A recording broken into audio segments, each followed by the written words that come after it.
Hello बच्चा party, क्या हाल चाल है सभी के यार। हो गए क्या कनेक्ट? नहीं हुए हो तो जल्दी से कनेक्ट हो जाओ, फिर अपना सीरीज़ कंटिन्यू करते हैं। ठीक है, लास्ट टाइम तक हम लोगों ने सॉल्यूशन के काफ़ी सारे टॉपिक्स कवर कर लिए हैं, ऑलमोस्ट एंडिंग पे हैं इस चैप्टर की। तो कोई बात नहीं, मज़ा आ रहा है, मज़े लेते रहो। मज़ा आ रहा है तो मज़े लेते रहो भैया। रक्षाबंधन का एंजॉय करो, जॉय फील करो यार, पैसे वैसे निकालो, जेब डीली करो भाई। राम राम राम राम सभी को, जय श्री राम जय श्री राम, सत श्री अकाल। ओ बिट्टू पाजी कितने गए थे इतने दिन? ये बिट्टू गायब हो जाता है यार, ये तो डेली डेली आ जाए। इतने कितने, वही तो पूछ रहे हैं। चल कोई नहीं कोई नहीं कोई नहीं, चलो आ जाओ, जल्दी से कनेक्ट हो जाओ। और ये अपने पास आ चुके हैं सारे बच्चे, बढ़िया, ऑलमोस्ट ऑलमोस्ट ऑलमोस्ट ऑलमोस्ट। ठीक है, लास्ट अभी तक जितना भी अपन ने डिस्कस किया उसमें कोई प्रॉब्लम हो, उसमें कोई प्रॉब्लम है तो एक बार वो मुझे बता दो कमेंट में, एक बार उसको चेक कर लेते हैं, प्रीवियस कवर कर लेते हैं हल्का सा, अदरवाइज़ फिर हम कंटिन्यू करें, है ना। है तो यस, नहीं तो ना, कोई टेंशन वाली बात ही नहीं है। फिर तो चिल करना और मज़े मारना, अपने को मज़े अपन मार रहे काफ़ी दिन से। मैं इतने नई हेडिंग डाल लेता हूँ, मुझे बता देना एक बार कमेंट में, एक बार जल्दी से लिख दो। यहाँ पे अपनी हेडिंग चल रही है ऑस्मोसिस, और इसका थोड़ा सा बोल्ड कर लेते हैं। काफ़ी अच्छा रहा है अपना सफ़र बोल्डिंग के साथ में। ऑस्मोसिस नहीं है नहीं है नहीं है सर, मज़ा आ रहा है जैसा पढ़ा रहे हो। थैंक यू यार, थैंक यू वेरी मच कि प्रीवियस तुमको कोई डाउट नहीं है। चलो देखो, ऑस्मोसिस, ऑस्मोसिस को करते हैं, और ऑस्मोसिस को डिस्कस करने से पहले एक काम करते हैं, अपन थोड़ा सा एसपीएम को समझ लेते हैं। ठीक है, ये है ऑस्मोसिस प्रोसेस। ठीक है, लेकिन उससे पहले अपन किसको डिस्कस कर लेते हैं, एसपीएम, यानी कि सेमी परमिएबल मेम्ब्रेन, क्योंकि ये ज़्यादा ज़रूरी है अपने लिए। ठीक है, इसमें सिंपल सा आपको याद रखना है कि भैया ये सॉल्वेंट के जो मॉलिक्यूल है, सॉल्वेंट के जो मॉलिक्यूल है उनको तो पास कर देती है, उनको पास कर देती है, लेकिन जो सॉल्यूट के जो मॉलिक्यूल है उनको पास नहीं करती है। बस इतना याद रख लेना।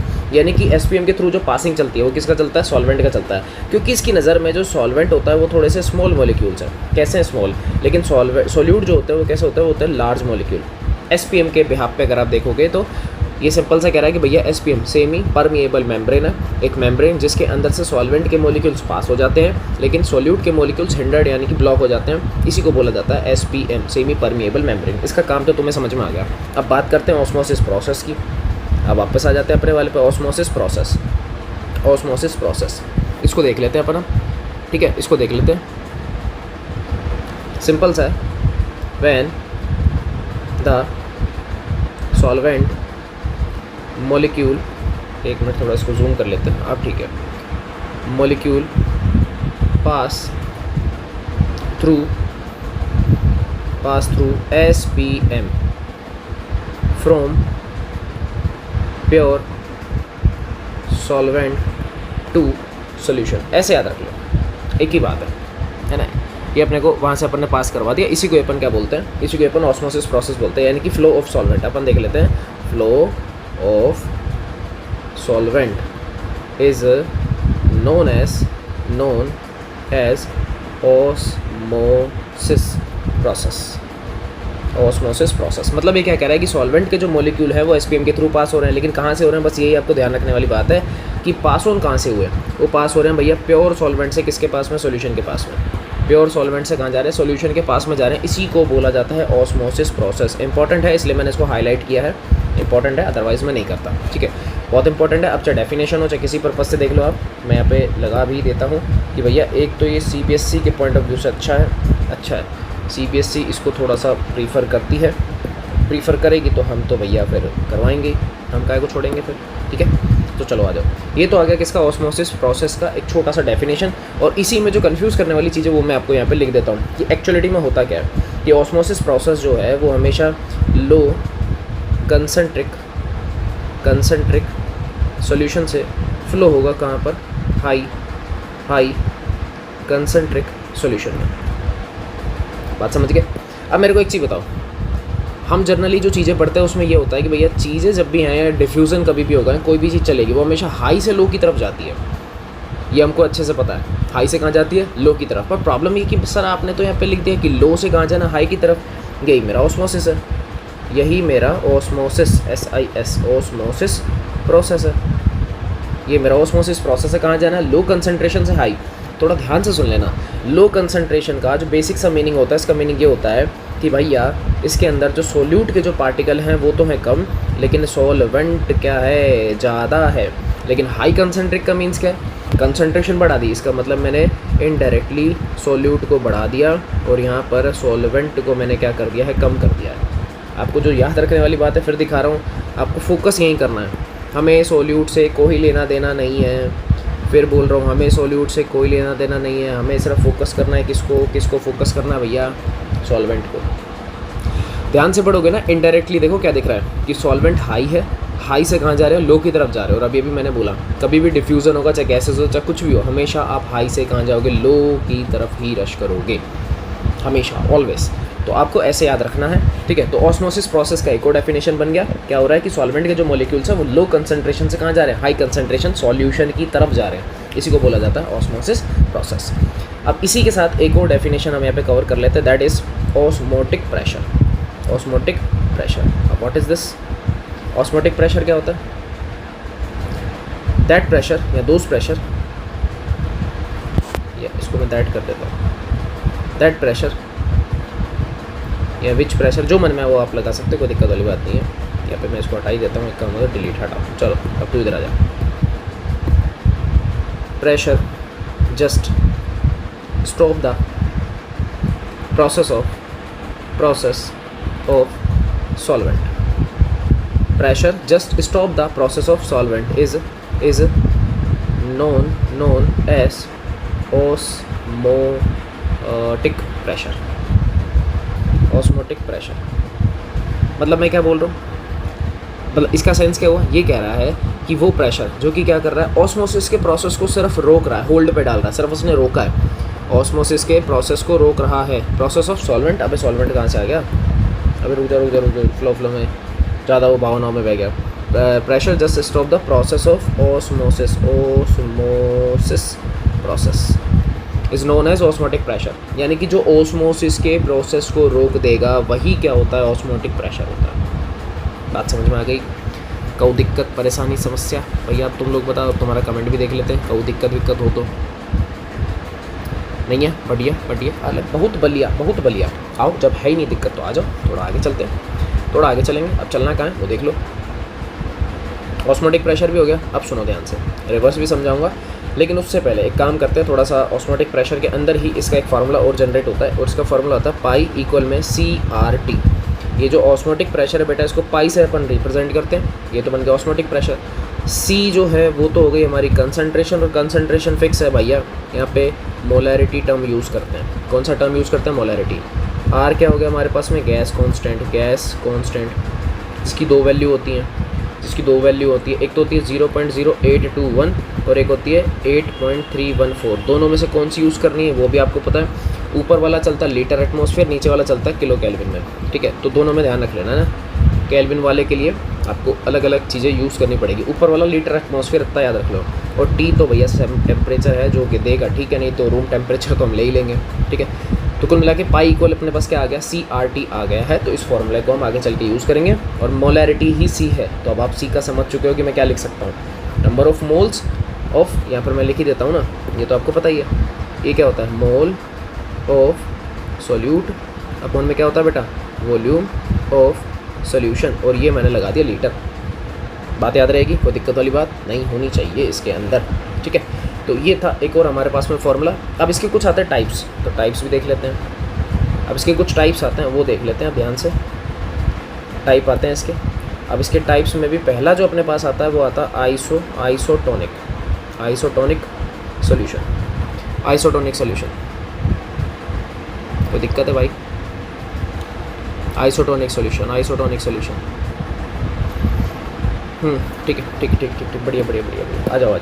आइसोटोनिक सॉल्यूशन क्या होता है? इसके अंदर कुछ नहीं है। अब जब आपने दो सॉल्यूशंस ले रखे हैं, दोनों के क्या होने चाहिए, ऑस्मोटिक प्रेशर दोनों के, ऑस्मोटिक प्रेशर दोनों के होने चाहिए सेम, क्योंकि देखो आइसो का जो मीनिंग होता है वो यही होता है सेम। आइसो का मीनिंग ही क्या है यहाँ पे, सेम है। आइसो का मीनिंग ही क्या है, सेम है, बस ये ध्यान रख लेना। यहाँ पे मैं लिख रहा हूँ two solution which have same osmotic pressure.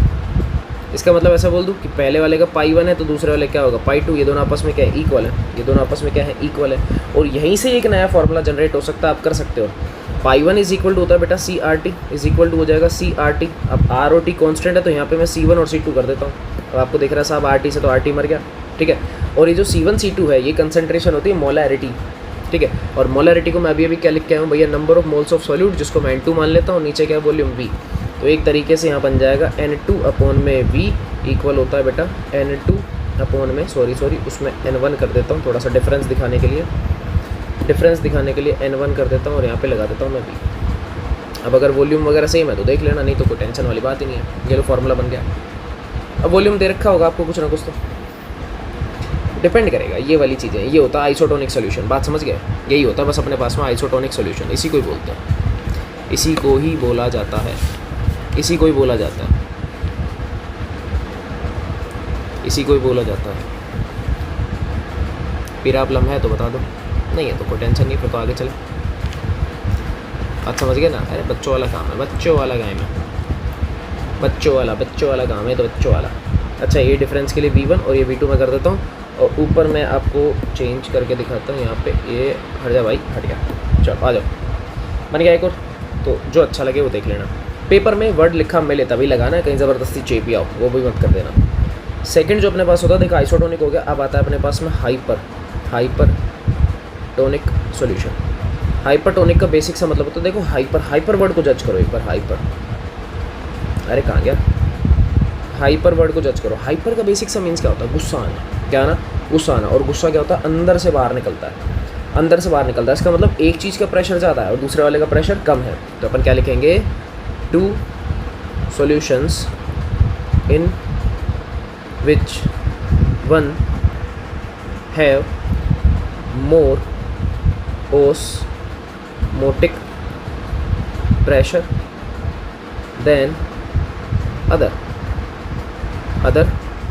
one is known as hypertonic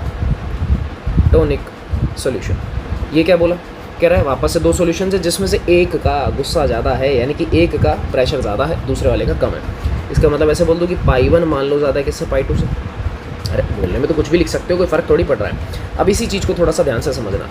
hyper को एक तरीके से आप लोग कन्वर्ट कर सकते हो किसके अंदर, एक्सो में, एक्सो ओस्मोसिस में। एक्सो ओस्मोसिस, इस वर्ड को भी ध्यान रख लेना। एक्सो जैसे एक्सोथर्मिक होता है ना, हीट बाहर निकलती है, ऐसे ही गुस्सा बाहर निकला, तो इसी को ही आप याद रख लो, हाइपर को एक्सो से, ठीक है। अब एक चीज़ मुझे बताओ, या फिर मैं ऐसा बोल सकता हूँ कि इंटरनल कंसंट्रेशन ज़्यादा है और आउटरनल कंसंट्रेशन क्या है, कम, तभी तो हाई से लो की तरफ जाओगे। अरे तभी तो हाई से लो की तरफ जाओगे। जैसे जैसे जैसे जैसे कहने का मेरा सेंस क्या है, मान लो ये हमारा एक सर्कल है, अरे क्या मस्त बनाया है, अच्छा ड्राइंग देख रहे हो भाई की। इधर भी कंसंट्रेशन है, यहाँ पर भी क्या है भैया, कंसंट्रेशन, और बाहर भी क्या है मेरे पास, कंसंट्रेशन, ठीक है। ये मान लो मेरा क्या है भैया, अब अपने को हाई से लो पे जाना है, हाई से लो पे, तो एक काम करता हूँ, बाहर तो मैं कर देता हूँ सॉल्यूट और अंदर मैं कर देता हूँ सॉल्वेंट, ठीक है। अब मुझे पता है सॉल्वेंट जाएगा हाई से लो की तरफ, मुझे अच्छे से पता है। यहाँ सॉल्वेंट की क्वांटिटी ज़्यादा है और यहाँ पे बाहर वाले के अपन कर देते हैं, कम कर देते हैं। बाहर वाले का क्या ऑटोमेटिक कम हो जाएगा, कोई दिक्कत वाली बात तो है नहीं। बाहर भी अपने पास मान लो सॉल्वेंट कम ही है, कोई फ़र्क नहीं पड़ रहा है। ये भी मान लो कम है, ठीक है। इसको मैं कंसंट्रेशन दिखा देता हूँ, वरना जोल ही हो जाएगा। बाहर का कंसंट्रेशन क्या है, कम। अब जो आपको ध्यान रखने वाली चीज़ है वो क्या है यहाँ पर, वो क्या है बेटा, कि जब हाइपर होगा, हाइपर का मतलब चीज़ें अंदर से बाहर जा रही है, कहाँ जा रही है, अंदर से बाहर, अंदर से बाहर, अंदर से बाहर, अंदर से बाहर। इसका मतलब मैं ऐसा बोल दूँ कि internal concentration is more than as compare to external कह रहा हूँ, आउटर मोस्ट कंसंट्रेशन, की अंदर की कंसंट्रेशन ज़्यादा है बाहर से। अंदर गुस्सा बहुत ज़्यादा, बाहर है ही नहीं, तो क्या करोगे, अंदर से क्या निकालोगे, बाहर निकालोगे। जब अंदर से बाहर निकालोगे तो क्या होगा, कंपाउंड श्रिंक होगा, एक्सपैंड होगा, श्रिंक होगा, एक्सपैंड होगा। ये बता दो, चलो कमेंट में बताओ भाई। श्रिंक का मतलब कंप्रेस होना, पतला होना, पिचकना, ये होगा या एक्सपैंड होगा मॉलिक्यूल। जब आपका गुस्सा अंदर से बाहर निकलता है तो आप शांत हो जाते हो, यानी कि अंदर की चीज़ें बाहर जा रही हैं तो आप पतले हो रहे हो। इसका मतलब क्या होता है यहाँ पे, यहाँ मॉलिक्यूल बेटा हो जाता है श्रिंक। या मॉलिक्यूल क्या होता है यहाँ पे, श्रिंक हो जाता है, श्रिंक हो जाता है, पतला हो जाता है। बात समझ में आ गई। ऐसी जो अपने पास तीसरा आता है अपने पास में, तीसरा अपने पास में होता है हाइपोटोनिक सॉल्यूशन। हाइपोटोनिक सॉल्यूशन क्या कहता है, सेम कट कॉपी पेस्ट मैं मार लेता हूँ। कौन बार बत्ता लिखेगा यार, कॉपी, ये लो हम यहाँ पे पेस्ट कर देते हैं। हो गया ना मस्त काम। अब जो चेंज करना है ओपन कर लेंगे। जैसे 2 सॉल्यूशंस इन विच 1 हैव, अब पिछली बार मैंने बोला था कि एक के पास ज़्यादा है, तो हल्का सा चेंज करके बोल दो कि 1 हैव लेस, यहाँ पे मैं लिख देता हूँ less osmotic pressure than other 1। बस हो गया, ख़त्म। तो अब मैं साइन भी चेंज कर दूंगा हल्का सा, ये लो, अरे बात वही है, सेंस वही आ रहा है, कोई फ़र्क नहीं पड़ रहा है, CL5 हो जाएगा। ये हाइपोटोनिक सॉल्यूशन है। जब हाइपर का मीन्स गुस्सा करना होता है तो हाइपो मीन्स इंटरनल कि बाहर से आने दो, ठीक है। तो बाहर वाले का इस बार प्रेशर है ज़्यादा। या फिर मैं ऐसा बोल दूँ कि अगर मुझे डायग्राम बना के समझाना है, अरे भाई आजा, अगर मुझे मान लो डायग्राम बना के समझाना है, ये लो कुछ,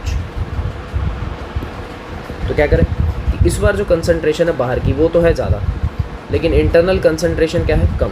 तो इस बार बाहर से चीज़ें कहाँ जाएंगी, अंदर की तरफ, बाहर से कहाँ जाएंगी, अंदर की तरफ, बाहर से कहाँ जाएंगी, अंदर की तरफ जाएगी।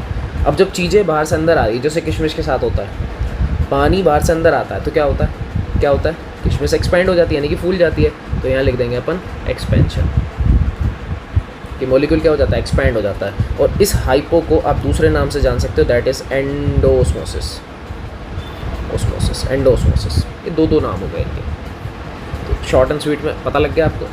3 solution, isotonic means same osmotic pressure, internal और एक्सटर्नल। उसके बाद हाइपर मीन्स अंदर का गुस्सा ज़्यादा, गुस्से से याद रखो। तो इंटरनली क्या होगा, अंदर से चीज़ें कहाँ जाएंगी, बाहर की तरफ, तो मॉलिक्यूल श्रिंक हो जाएगा, अंदर का प्रेशर ज़्यादा है। और हाइपो में क्या होता है, बाहर का प्रेशर ज़्यादा है, मतलब बाहर से चीज़ें आएंगी अंदर।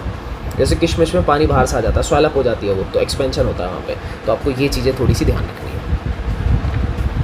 मिल गया भाई, कोई दिक्कत, समस्या, परेशानी बताओ, कहू भी दिक्कत यार। ख़त्म कर देंगे आज, कोशिश करते हैं ख़त्म कर देंगे इसको। हो गया, मस्त आ रहा है, मज़ा आ रहा है। गुड जॉब भाई, बहुत बढ़िया है, गुड जॉब, शाबाश, अति उत्तम, वेरी गुड, शाबाश।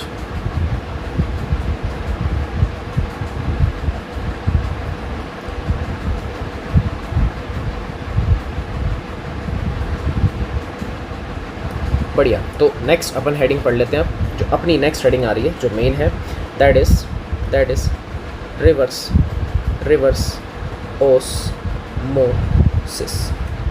ऑस्मोसिस। काम का तो है। 1 नंबर में याद रख लेना। ऐसे ये तीनों सॉल्यूशन काम के भैया, ये तीनों को याद रख लेना, टाइप्स को। और इन तीनों में से अगर मैं ज़्यादा इंपॉर्टेंट की बात करूँ, जहाँ से न्यूमेरिकल आने के चांसेस है, तो वो फिर ये रहा, यहाँ से न्यूमेरिकल आने के चांसेस हैं, तो मैं इसको मार्क कर देता हूँ। अबे कौन है ये, ठीक है, तो आपको याद रहेगी अब चीज़ें। चलो नेक्स्ट अपन चलते हैं, रिवर्स ऑस्मोसिस। नाम से ही पता लग रहा है, ऑस्मोसिस का क्या करवा लो, रिवर्स करवा लो, ठीक है। तो यहाँ पे अपन लिख देते हैं reverse of osmosis process. Osmosis का क्या करना है, रिवर्स करना। अब रिवर्स होगा कैसे, जब वहाँ मैं बोल रहा था कि लो कंसंट्रिक से कहाँ जाना है, हाई कंसंट्रिक, तो उधर क्या बोलोगे, यहाँ क्या बोलोगे। अब ये क्या लिख दिया, अरे सॉरी, ये इन्वॉल्व था क्या, रुको, इतना गंदा थोड़ी लिखते हैं। ये है रिवर्स ऑफ ऑस्मोसिस प्रोसेस, ये रिवर्स है। तो अब क्या करें इसमें, सिंपल सा। अब सॉल्यूशन कहाँ जाएगा, इस बार अपन बोलेंगे भैया, इस बार जो सॉल्यूशन चलेगा वो चलेगा बेटा हाई कंसंट्रिक सॉल्यूशन से कहाँ जाऊँगा इस बार मैं, लो कंसंट्रिक सॉल्यूशन। कहाँ जाए ना, लो कंसंट्रिक सॉल्यूशन। इसी को बोला जाता है रिवर्स ऑस्मोसिस। हाई कंसंट्रिक का मतलब आप समझ चुके हो कि यहाँ इस बार बेटा सॉल्यूट जो है उसकी क्वांटिटी ज़्यादा है, और जो सॉल्वेंट है उसकी क्वांटिटी है कम। और मुझे मतलब सिर्फ सॉल्वेंट से है। लो में क्या होगा बेटा, लो में हो जाएगा सर सॉल्यूट की वैल्यू कम, लेकिन सॉल्वेंट की क्वांटिटी हो जाएगी ज़्यादा। अब ये देखो प्रोसेस उल्टा चल रहा है एकदम। अगर तुम ध्यान से देखोगे तो प्रोसीजर उल्टा हो गया, प्रोसीजर उल्टा हो गया। इसी को अपन बोलते हैं बेटा क्या, इसी को अपन क्या बोलते हैं बेटा, क्या बोलते हैं, रिवर्स ऑस्मोसिस, रिवर्स ऑस्मोसिस ये भी अपन बोल सकते हैं। या फिर अपन ऐसा बोल देते हैं कि जब अपन प्रेशर ऑस्मोटिक प्रेशर से ज़्यादा लगा देते हैं तो भी प्रोसेस क्या हो जाता है, रिवर्स हो जाता है, तो भी प्रोसेस क्या होता है, रिवर्स हो जाता है, ठीक है। या फिर flow of solvent from solution to pure solvent, अपन ऐसा भी बोल सकते हैं। तो बहुत सारी डेफिनेशन है, आपको जो अच्छी लगे आप उस टाइम यूज़ कर लेना। जैसे मैं बोल रहा हूँ या मैं लिख रहा हूँ कि बेटा flow of solvent molecule from solution to pure solvent, ठीक है। Flow of solvent molecule from solution to pure solvent जिसकी तरफ होगा is known as reverse osmosis, reverse osmosis. और एक चीज़ और ध्यान रखना, इसको शॉर्ट में बोलते हैं आरओ। अब आरओ से आप समझ गए, घर के अंदर लगा हुआ है, उसका काम यही होता है। ये एग्जाम्पल भी इसी का ही होगा एक तरीके से, ठीक है। तो रिवर्स ऑस्मोसिस आपको समझ में आ गया, पर एक छोटी सी कंडीशन आपको याद रखनी पड़ेगी कि जो प्रेशर हम अप्लाई कर रहे हैं, मैं यहाँ पे ये भी लिख देता हूँ क्योंकि कई बार वो आपसे एमसीक्यू में 1 नंबर में पूछ लेगा। मान लो डेफिनेशन नहीं पूछी तो 1 नंबर में पूछ लेगा, क्या पूछेगा बेटा, तो मैं यहाँ पे एक स्टार लगा के फिर मैं लिख रहा हूँ इधर। तो आपसे क्या पूछेगा, उस कंडीशन को याद रखो। वो पूछेगा कि जो अप्लाइड प्रेशर है, अप्लाइड प्रेशर जो है यानी कि ब्रैकेट में लिख रहा हूँ एक्सटर्नल, जो हमने बाहर से लगाया, अप्लाइड प्रेशर जो है वो हमेशा ज़्यादा होता है किससे, ऑस्मोटिक प्रेशर से। अप्लाइड प्रेशर जो हम बाहर से लगा रहे हैं वो हमेशा ऑस्मोटिक प्रेशर से ज़्यादा होगा, तभी रिवर्स ऑस्मोसिस होगा, अदरवाइज़ नहीं होगा। तभी रिवर्स ऑस्मोसिस होगा, ये ध्यान रख लेना, ये ध्यान रख लेना बेटा, ये ध्यान रख लेना, नहीं तो फिर प्रोसेस ही नहीं होगा भाई, ठीक है। ये ध्यान रख लेना कि अप्लाइड प्रेशर जो होगा वो हमेशा क्या होगा, ऑस्मोटिक प्रेशर से ज़्यादा होगा। बट ये भी ध्यान रख लेना कि पूछ लेगा कि भाई अप्लाइड प्रेशर मैं कहाँ लगाऊँ, किधर लगाऊँ, तो सॉल्यूशन साइड पे लगाना है। कहाँ लगाना है भाई, कहाँ लगाना है, एट सॉल्यूशन साइड। कहाँ लगाना है, सॉल्यूशन साइड पे लगाना है। सॉल्यूशन साइड बोले तो मैं आपको डायग्राम से भी समझा देता हूँ, वरना हो सकता नहीं भी है तो दिक्कत हो जाए। अरे रुक जाओ भाई, ये लो मैं आपको डायग्राम से समझा देता हूँ, जल्दी आ जाएगा आप लोगों को समझ में। अगर किसी को नहीं आ रहा है तो आ रहा होगा वैसे तो। बीच में मैंने बना दी भाई SPM, थोड़ा सा भाई इधर हो जाए, बैलेंसिंग हाँ ठीक ठाक है, आप ठीक है। चलो ये तो मेरे पास आ गया। अब मैं पेन चेंज करके इधर ले लेता हूँ, ग्रीन पानी बना लेते हैं अपन, ठीक है। हट जा भाई। एक ये वाला एरिया है, ये वाला, इसमें तो मैं लिख रहा हूँ, ये है मेरे पास प्योर सॉल्वेंट यानी कि पानी। मैंने यही मान लो बेसिक सा एग्जांपल है, पानी ले लेते हैं, कोई दिक्कत वाली बात नहीं हो रही, ठीक है। इधर यहाँ ये जो एरिया है ये है मेरा किसका, सॉल्यूशन का। ये क्या है बेटा, सॉल्यूशन है। अब मैं क्या कर रहा हूँ, ध्यान से सुन लेना, मैं क्या कर रहा हूँ कि इसी साइड क्या लगा रहा हूँ, मैं इसी साइड क्या लगा रहा हूँ, मैं यहाँ पर एक प्रेशर जनरेट कर रहा हूँ। क्या लगा रहा हूँ, प्रेशर लगा रहा हूँ। और ये प्रेशर जो है किससे बड़ा है, ऑस्मोटिक प्रेशर से बड़ा है, ऑस्मोटिक प्रेशर से बड़ा। अब एक चीज़ बताओ, जब आप राइट साइड से यानी कि सॉल्यूशन की साइड से आप प्रेशर लगाओगे तो क्या होगा, क्या होगा वो ध्यान से सुनो। पेन फिर से चेंज कर लेते हैं, अपन लाते हैं रेड इस बार। तो क्या होगा, इस बार जो सॉल्वेंट के मॉलिक्यूल है वो ऐसे फ्लो करेंगे, ये एरो बनेगा। कौन जा रहा है, यहाँ पे मैं लिख रहा हूँ सॉल्वेंट जा रहा है। कहाँ जा रहा है, इधर जा रहा है। और जब सॉल्वेंट कहाँ जा रहा है, लेफ्ट से राइट, यानी कि सॉल्यूशन से प्योर सॉल्वेंट में जाएगा। तो अब आप समझ चुके हो क्या हो रहा है, ये रिवर्स ऑस्मोसिस है। कौन सा प्रोसेस है बेटा, रिवर्स ऑस्मोसिस है। बात समझ गए। तो प्रेशर आपको कहाँ से लगाना है, हमेशा राइट साइड बोले तो सॉल्यूशन की साइड से लगाना है। हो सकता है कि पेपर में डायग्राम कुछ ऐसा बनाए कि आपको सॉल्यूशन लेफ्ट साइड दे दे, तो ध्यान रखना है इस चीज़ का। इसलिए मैंने बोला कि प्रेशर कहाँ लगेगा, हमेशा सॉल्यूशन की साइड पे लगेगा। और वहाँ से लगने का मतलब ये हुआ कि सॉल्वेंट के जो मॉलिक्यूल है वो सॉल्यूशन से अब कहाँ जा रहे हैं, प्योर सॉल्वेंट में जा रहे हैं, यानी कि ऑस्मोसिस का उल्टा हो रहा है। बस वही काम हमको करना, क्या हो जाएगा, रिवर्स ऑस्मोसिस हो जाएगा। ठीक है, बढ़िया, कोई दिक्कत, गुड जॉब, बहुत अच्छे, बहुत बढ़िया, वेरी गुड, बहुत बढ़िया। तो नेक्स्ट करें, नेक्स्ट टॉपिक। इसमें कोई दिक्कत भाई, ऑस्मोसिस रिवर्स ऑस्मोसिस में कोई प्रॉब्लम? हाँ, आज ख़त्म करेंगे, टेंशन मत लो, आज ख़त्म हो जाएगा, मम हो जाएगा, आज मम हो जाएगा। नेक्स्ट जो अपने पास हेडिंग आ रही है, अब आ रही है एब normal molar mass. Abnormal molar mass ये आता कब है, सबसे बड़ी सिचुएशन तो ये देखनी पड़ेगी कि जनरेट कब हो जाता है। देखो, एबनॉर्मल मोलार मास जो है ये केवल तब आता है जब सॉल्यूशन के अंदर या तो होता है एसोसिएशन या फिर होता है डिसोसिएशन। क्योंकि अगर पार्टिकल्स, सॉल्यूट पार्टिकल अगर एसोसिएट हुए तो इसका मतलब दो या दो से ज़्यादा मॉलिक्यूल आपस में अटैच हो रहे हैं, तो क्या होगा, मास चेंज होगा, मास हो जाएगा दुगना तिगना जो भी होना है, क्योंकि अटैच हो रहे हैं। लेकिन अगर डिसोसिएट हुए तो मास कम होता जाएगा धीरे धीरे, इसीलिए यहाँ पर आता है एबनॉर्मल मोलार मास, यहाँ पे इसीलिए आता है। हाँ ठीक है, तो यहाँ पे अपन बोल सकते हैं the molar mass which is lower और मोर देन नॉर्मल मास, यानी कि नॉर्मल मास से या तो मोलार मास ज़्यादा हो जाएगा या फिर हो जाएगा कम, इज़ नोन एज एब नॉर्मल मोलार मास। क्या बात समझ में आ गई? इतना सा काम करना था। अब ये होगा कैसे, पता है ना कैसे होगा? बेसिक सा एग्जांपल, और आप लोगों से जो जर्नली सबसे ज़्यादा पूछा जाता है वही एग्जांपल मैं यहाँ पे लिख रहा हूँ, वो है कार्बोक्सिलिक एसिड का। जैसे CH3COOH foam dimer, foam dimer. अबे डाइमर का मतलब क्या होता है कि दो मॉलिक्यूल अटैच हो रहे हैं, एसोसिएट होता है। इसका काम जो होता है ये एसोसिएशन करता है, एसोसिएशन करता है, एसोसिएशन इन वाटर। पानी में क्या करेगा, ये एसोसिएट हो जाएगा, जुड़ जाएगा। कैसे जुड़ेगा वो ध्यान से देख लो। ये ऑर्गेनिक की एक क्वेश्चन भी तुम्हारे पास आ जाएगा। एक कार्बोक्सिलिक एसिड ऐसे यहाँ बनाओ, CH3COH डबल बॉन्ड हो, ये बन गया। अब इनमें हो क्या रहा है वो ध्यान से देख लो। मैं फिर से ग्रीन ले आता हूँ। आपको कुछ दिखा? जादू, जेठा बबीता, सोनू और टप्पू। ये है H बॉन्डिंग। क्या बेटा? H bonding.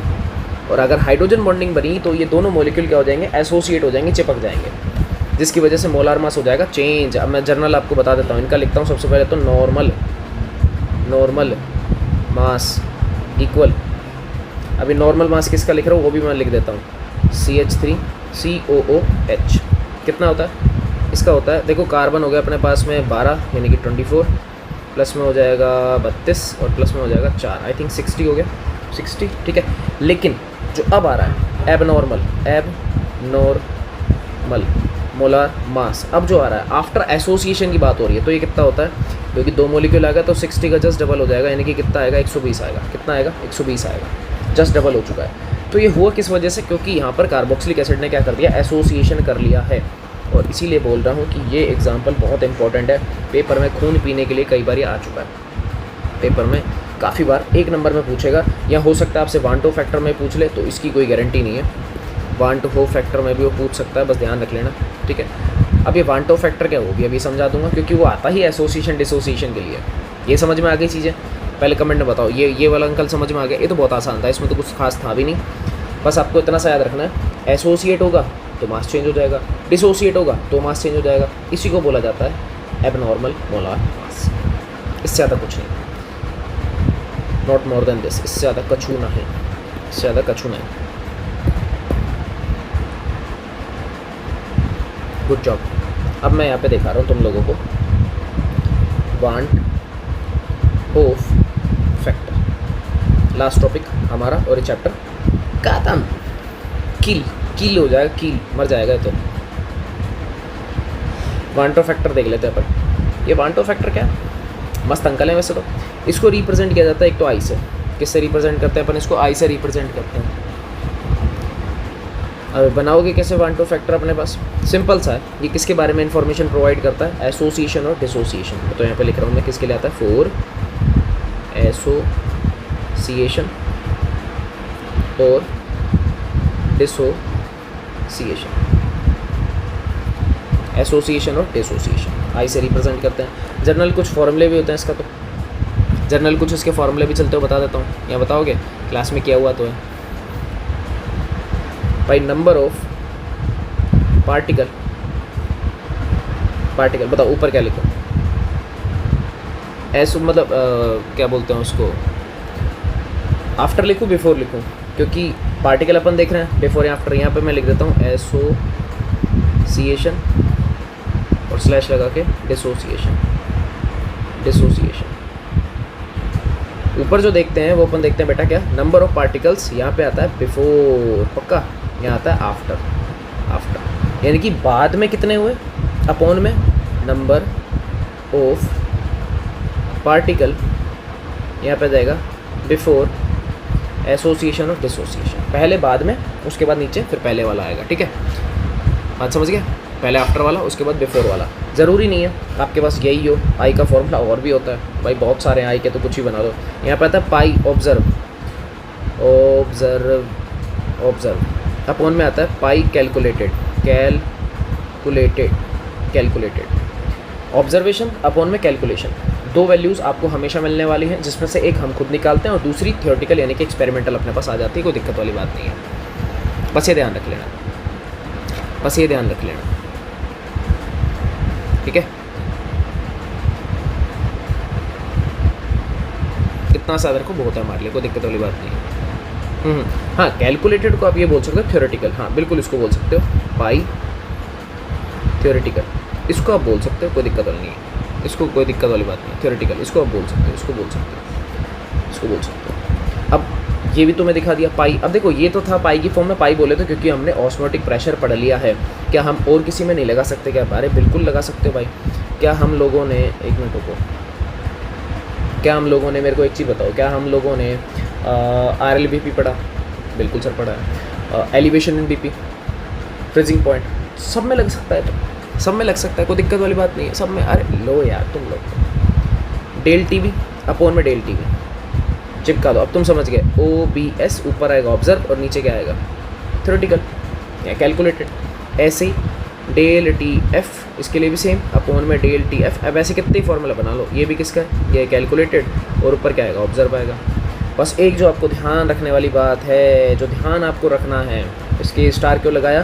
क्योंकि जब आपका मोलार मास आएगा, मोलार मास जब आएगा, मोलार मास जब आएगा, उस टाइम ध्यान रख लेना, नीचे होता है ऑब्जर्व और ऊपर आता है कैलकुलेटेड। अब ऐसा क्यों है ये मैंने क्लास में बताया था, ये मुझे बस एक्सप्लेन कर दो सर, ऐसा क्यों है ये मुझे बताओ बस, ऐसा क्यों है? सब में तुमने नोटिस किया, मैं ऊपर लिख रहा हूँ ऑब्जर्व, नीचे लिख रहा हूँ कैलकुलेटेड, पर आई जैसे ही मोलार मास आया रिवर्स हो गया, क्यों?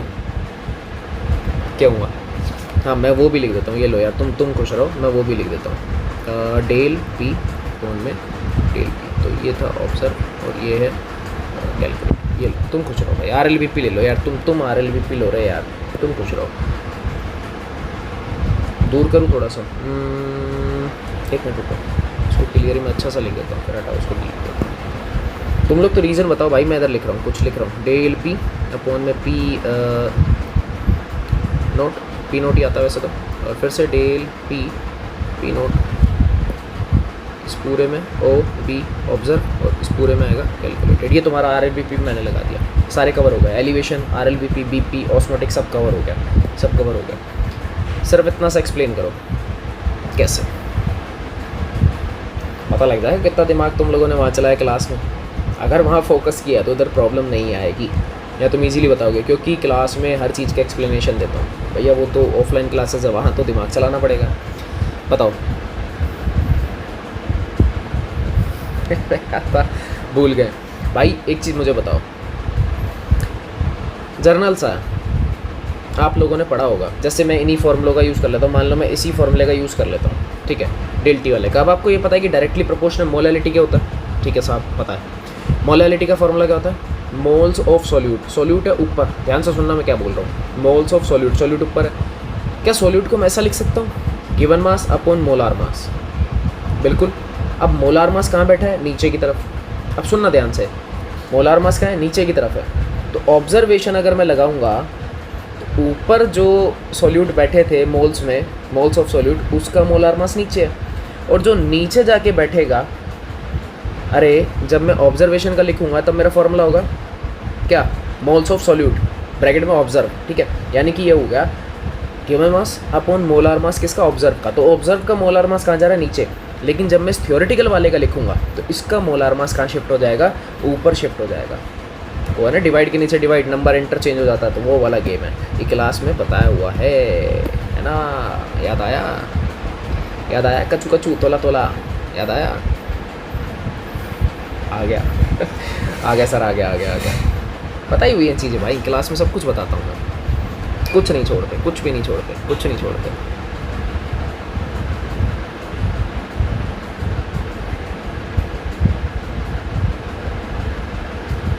ठीक है चलो, अब आई की छोटी छोटी सी कुछ वैल्यूज़ है वो अपन देख लेते हैं। जैसे आई अगर ग्रेटर देन 1 आ रहा है, लेस देन 1 है और आई इक्वल 1 है, ये 3 केसेस हैं, ये 3 केसेस न्यूमेरिकल में कई बार इनडायरेक्टली काम आ जाते हैं। अगर आई की वैल्यू 1 है इसका मतलब क्या हुआ, डिसोसिएशन हो रहा है। ये क्या हो रहा है भैया, यहाँ पर बेटा हो रहा है डिसोसिएशन।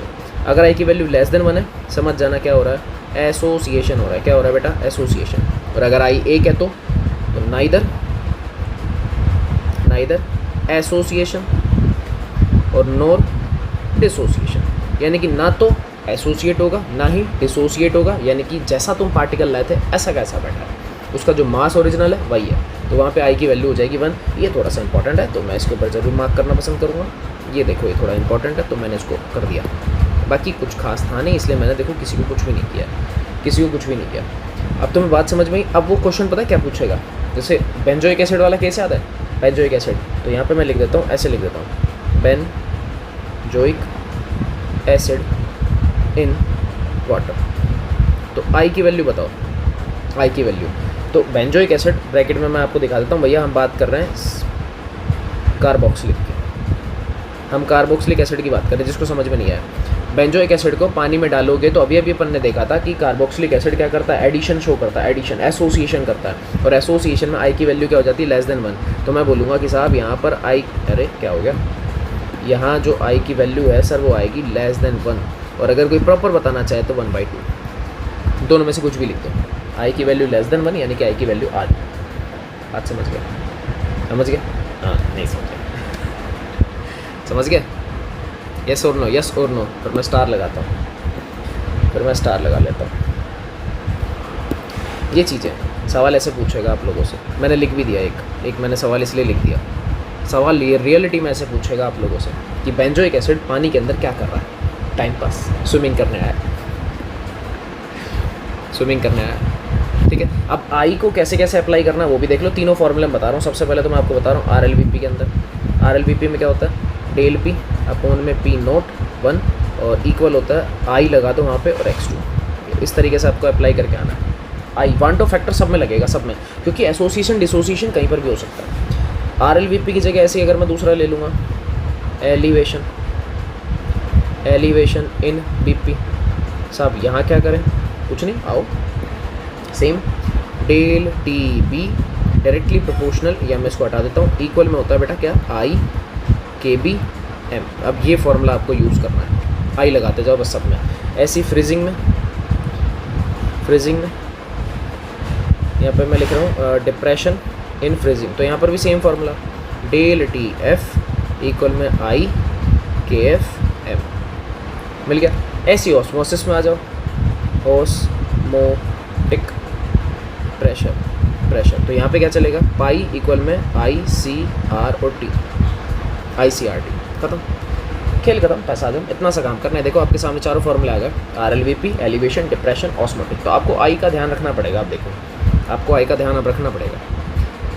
आई पता है ना, मराठी में आई को माई बोलते हैं, मम्मी यानी कि, तो मम्मी का ध्यान तो रखना पड़ेगा, मस्ट है। मम्मी का ध्यान नहीं रखोगे तो दिक्कत हो जाएगी। नेक्स्ट अगर मैं देखो CBSE के पॉइंट ऑफ व्यू से बात करूँ तो अगला जो टॉपिक आ रहा है रिलेशन है, दो रिलेशन। तो उसमें तो देखो डेरिवेशन नहीं है। RBSE में कभी पूछ ले तो देखो मैं कह नहीं सकता यार, कहोगे सीधा लिख दूंगा। तुम तो कह रहा CBSE वाले, तुम तो कहोगे साहब सीधा लिख दो, मेरे को पता है ना। रिलेशन बिटवीन क्या था भैया अपने पास में, किसकी में निकाल रहा है, अच्छा आई एंड डिसोसिएशन ले लेता हूँ मैं, डिसोसिएशन पहले, चलो ये लिख लेता हूँ। यानी कि अगर डिसोसिएट हो रहा है मॉलिक्यूल तो क्या रिलेशन अपने पास जनरेट होगा, यानी कि आई का फॉर्मूला अपने पास में क्या बनने वाला है, बस वो अपने को बताना, और कुछ नहीं करना, तो सिंपल सा फॉर्मूला होता है। अच्छा ये एसोसिएशन डिसोसिएशन इसको अपन अल्फ़ा से रिप्रेजेंट करते हैं, अल्फ़ा से, तो ये भी ध्यान रख लेना। सो अल्फ़ा इक्वल होता है I-1 अपॉन में N-1, ये आप सीधा याद रख लो। I-1 अपॉन में N-1, ये एक छोटा सा रिलेशन मैंने यहाँ पर लिख दिया। अब सीधा याद रख लो इसको, क्योंकि CBSE में तो फिर से वही वाली बात है भैया, डेरिवेशन तो आने से रहा, डेरिवेशन तो नहीं आएगा, सीधा सा फार्मूला।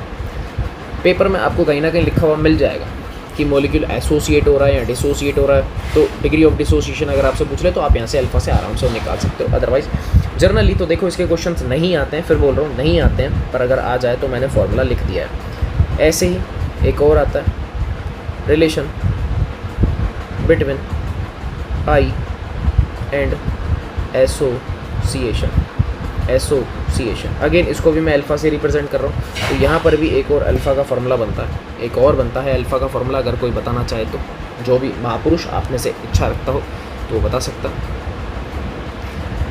मैंने बोला रखता हो, नहीं रखते हो, मेरे ऊपर पता ही है यार, तुम लोगों के बारे में नहीं जानता, तुम लोगों के बारे में नहीं जानता क्या? अरे बहुत बढ़िया तरीके से जानता हूँ भाई, तुम लोगों की तो नस नस जानता हूँ। ये लो 2 फॉर्मूले यहाँ पर है, एक है मैं मार्क कर देता हूँ, 1 मिनट रुको। एक तो है एसोसिएशन के लिए और एक है बेटा डिसोसिएशन के लिए, और कुछ नहीं। और इसी के साथ हमारा चैप्टर होता है आज समाप्त होता है। एक गुड न्यूज़ है आप लोगों के लिए, और गुड न्यूज़ ये है कि टेलीग्राम में हमने चैनल बना दिया है, ठीक है, टेलीग्राम अपना बन चुका है, तो वहाँ पर आओ, बैठो, मज़े मारो, ग्रुप बन चुका है, उसमें ज्वाइन होते जाओ। ऐसी छोटी छोटी जितनी भी पीडीएफ हम लोग करेंगे, जो भी हम लोग करेंगे, पीडीएफ अब जैसे पूरी बन चुकी है, आज ही ख़त्म हो गई है, ये पूरी की पूरी पीडीएफ वहाँ पर अपलोड हो जाएगी, चाहे कितने भी MB की हो, ये पूरी पीडीएफ अपलोड हो जाएगी, आप लोगों को मिल जाएगी बिल्कुल फ्री ऑफ कॉस्ट। तो जाओ टेलीग्राम ज्वाइन करो। किस नाम से मिलेगा? गुरु ज्ञान और लर्निंग आपके नाम से मिल जाएगा। और दूसरी चीज़, मैं उसका लिंक भी ड्रॉप कर दूंगा अपने डिस्क्रिप्शन में, ठीक है, इवन कमेंट बॉक्स में भी डाल देंगे, दोनों जगह मैं पेस्ट कर दूंगा, तो आप वहाँ से कनेक्ट हो जाओ उस लिंक के थ्रू, ठीक है, या फिर कॉपी मारो, टेलीग्राम में पेस्ट करो, वहाँ से भी आप लोग कर सकते हो, कोई दिक्कत वाली बात नहीं है। तो ये आपको पूरी पीडीएफ आपको मिल जाएगी, इसमें जो भी अपन ने लिखा, जो भी महाभारत अपन ने करी है, सब का सब आपको वहाँ पर मिल जाएगा। तो थैंक यू वेरी मच कि आप लोग कनेक्ट हुए, ये सबसे बड़ी बात है कि तुम लोग यहाँ पर मेरे साथ कनेक्टेड हो। सो थैंक यू बालक, थैंक्स बच्चा पार्टी, थैंक यू बच्चा फाती। ये लो एक छोटा सा एक बच्चा, और ये हंसो, और ये तुम लोगों की हेयर स्टाइल बना देता हूँ। ये खुश रहो, ये 1 साइडेड, चलो पूरा ही ले लो, ठीक है, खुश हैप्पा। ये तुम लोगों के बाल कवर हो गए, ये पूरी मिल जाएगी। Thank you very much. और अपने को पता ही है, लाइक शेयर और सब्सक्राइब तो अपने को करना है, और करवा भी लिया करो यार, करवा लिया करो, क्या कंजूसी करते हो तुम लोग भी। करना क्या है भैया, कहाँ जाना है, क्या करना है, सब्सक्राइब किसको करना है, तो यहाँ करना है गुरु ज्ञान ए लर्निंग हब। यही तुम्हारा टेलीग्राम भी है, यही तुम्हारा यूट्यूब बाबा भी है, और यही आने वाले टाइम में इंस्टा पर भी आ जाएगा, अभी है नहीं, अभी नहीं है, आ जाएगा अपकमिंग। तो इंस्टा में फ़िलहाल हटा देता हूँ, ये आने वाले टाइम में ही है। फ़िलहाल ये 2 आदमी हैं, तो इन दोनों को देख लो, आराम से मज़े मारो, सब्सक्राइब करो, मज़े मारो। सारी चीज़ें यहाँ पर आपको मिल जाएंगी, कहीं दूर जाने की ज़रूरत नहीं है। केमिस्ट्री में मज़े मारने हैं अपने को। क्या करेंगे भैया, केमिस्ट्री फोड़ देंगे इस बार। क्या करेंगे, केमिस्ट्री फोड़ देंगे, केमिस्ट्री फोड़ देंगे इस बार। कितना स्कोर, सिंपल सी बात है, लास्ट टाइम मैं लिया था 95 का, इस बार लेंगे 97 प्लस। इतना चाहिए इस बार, आउट ऑफ 100 इतना अपन लाएंगे इस बार, चाहे कुछ भी हो जाए, लाएंगे, ठीक है भैया। तो बस मज़े मारो, राज करो, चिल करो, लेकिन पढ़ते भी रहो। तो फिर मिलेंगे अपन नए लेक्चर में, नई वीडियो के साथ, नए चैप्टर के साथ। तब तक के लिए भैया जय हिंद।